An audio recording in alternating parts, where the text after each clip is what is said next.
గుండె మాట్లాడిన మాటలు ఉన్నాయి. కేతా సోమ్లాల్ గారికి ధన్యవాదాలతో కూరెళ్ల వెంకటాచారి గారు 8 దశాబ్దాలు దాటి ఇప్పుడు 85వ పడిలో ఉన్నారు. అయితే 86 నేను ఒక సంవత్సరం తక్కువ చెప్పానని ఫీల్ అవుతున్నారు. 86వ ఏట కూడా ఇంత ఉత్సాహంగా మారుమూలలో మహాగ్రంథాలయం అనేది వారి జీవితం ప్రారంభించారు. సభకు నమస్కారం. ఈనాడు రాష్ట్ర ప్రభుత్వం సత్కారం ఇచ్చి గౌరవించినందుకు ముఖ్యమంత్రి గారికి, మంత్రులకు అందరికీ కూడా నా హృదయపూర్వక నమస్కారాలు. నేను పల్లెటూరు ప్రధాన క్షేత్రం పల్లియలోనే పుట్టి తిని, పల్లియే నన్ను పెంచే, పల్లియే ఇల్లును వాకిలిని కలిమినిచ్చి బతుక్కు మెరుంగు పెట్టి, ఆ పల్లి అమ్మ ఆవరచు పలుకులు పలకగా నేర్పించే, నా పల్లియే నాకు దైవతము ప్రాణము ఓ ప్రభు విఠలేశ్వర అని నా శతకంలో చెప్పుకున్నాను. నా జీవితం అంతా పల్లెటూరు. నేను పల్లెటూళ్ళన్నీ కూడా ఈ కాలంలో ధనాధికులు, విద్యాధికులు, ఉద్యోగస్తులు, పెద్ద పెద్ద ఉద్యోగాలు చేసి రిటైర్ అయిన వాళ్ళు అందరూ కూడా నగరాలకు పట్టణాలకు వెళ్ళిపోతున్నారు. అక్కడే స్థిరపడిపోతున్నారు. పల్లెలన్నీ చిన్నపోయినాయి, పోసిపోయినాయి. అటువంటి పల్లెటూళ్ళను చైతన్యపరచడానికి 70 ఏళ్ల నుంచి నా ప్రయత్నం కొనసాగుతుంది. స్కూళ్ళు పెట్టాను, పత్రికలు పెట్టాను, సాహిత్య, సాంస్కృతిక, ఆధ్యాత్మిక, విద్య, సామాజిక రంగానికి సంబంధించిన భారతుల పేరు మీద రకరకాల సంస్థలు పెట్టాను. ఈ ప్రయత్నం కొంత ఫలించింది.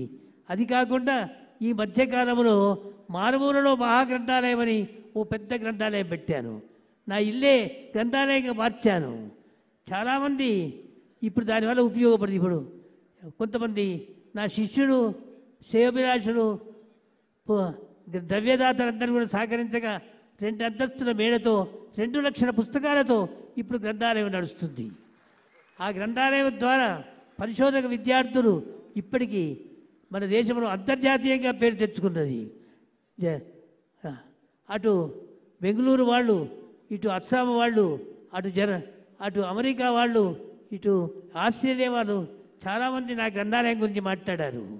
ఆ గ్రంథాలయం ఇప్పుడు 2 విభాగాలుగా, ఒకవైపు గ్రంథాలయ నిర్వహణ, ఒకవైపు గ్రంథాలయ ఉద్యమం. గ్రంథాలయ నిర్వహణలో భారతదేశంలో విశ్వవిద్యాలయాల్లో ఎన్ని విశ్వవిద్యాలయాల్లో తెలుగు శాఖలు ఉన్నాయో అందరూ కూడా పరిశోధనకు పల్లెబాట పట్టారు.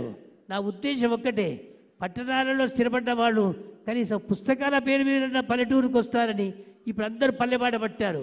సద్దులు కట్టుకొని వచ్చి మా లైబ్రరీలో తిరిగి చదువుకుంటున్నారు. నేను వాటి చూసి సంతోషపడుతున్నాను. ఇప్పటికీ 11 మంది పరిశోధక విద్యార్థులకు డాక్టరేట్స్ వచ్చాయి. ఇది ఒకవైపు. గ్రంథాలయ ఉద్యమం, ఊరూర గ్రంథాలయం పెట్టాలని 12 ఊళ్ళలో గ్రంథాలయం పెట్టాను.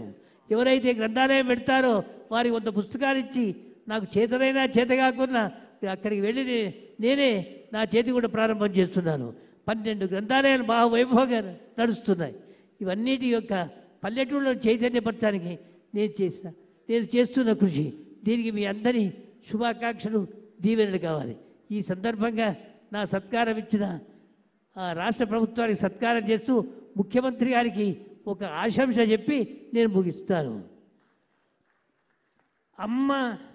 అమ్మ తెలంగాణ తల్లి ఆహ్లాదపడగా, అయ్యా ముఖ్యమంత్రి వర్యుడు గారు, మంత్రిమండలికి, అమ్మ తెలంగాణ తల్లి ఆహ్లాదపడగా, తెలంగాణ తల్లి సంతోషపడగా, ధర్మమున దేశమునకే ఆదర్శమనగా, అమ్మ తెలంగాణ తల్లి ఆహ్లాదపడగా, ధర్మమున దేశమునకే ఆదర్శమనగా, చక్కగా మీదు పాలన సాగుగాక, చక్కగా మీదు పాలన సాగుగాక, వందనము ముఖ్యమంత్రికి వందనము. అందరికీ నమస్కారం చెప్తూ ఈ అవకాశం ఇచ్చే పెద్దలందరికీ నమస్కారం. పెద్దలు కూరెళ్ల వారికి హృదయపూర్వక ధన్యవాదాలతో ఉమామహేశ్వరి గారి స్పందన. హరికథా కళాకారిణి, తెలుగులోను సంస్కృతంలోను అనేక వేదికలపై హరికథా గానాలు వెలిగించారు.